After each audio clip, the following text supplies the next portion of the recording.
Hi everyone, myself Dr. Mustafa, Senior Consultant, Surgical Gastroenterologist, Hyderabad.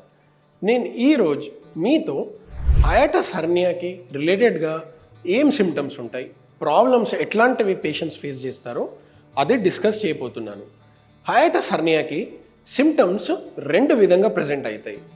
కొంతమంది పేషెంట్స్కి ఈ symptoms సివియర్గా ఉంటాయి, కొంతమంది పేషెంట్స్కి కొంచెం తక్కువగా ఉంటాయి. తక్కువ సిమ్టమ్స్ ఉన్న పేషెంట్స్లకి ఛాతీలో మైల్డ్ డిస్కంఫర్ట్ ఉంటుంది, మైల్డ్ బర్నింగ్ సెన్సేషన్ ఉంటుంది.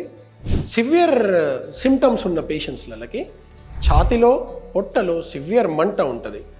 తినది తేపుల ద్వారా బయటికి రావడం అనేది, పైకి రావడం అనేది జరుగుతుంది. సివియర్ చెస్ట్ పెయిన్తో పాటు వామిటింగ్ సెన్సేషన్ కూడా ఉంటుంది కొంతమంది పేషెంట్స్కి.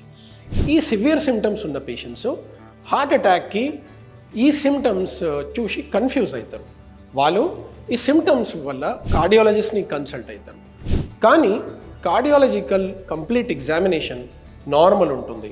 సో మీకు ఈ సిమ్టమ్స్ ఉన్నప్పుడు కార్డియాలజికల్ ఎగ్జామినేషన్ నార్మల్ ఉంటే మీరు ఒక గ్యాస్ట్రోఎంటరాలజిస్ట్ దగ్గరికి వచ్చి కన్సల్ట్ అవ్వాలి.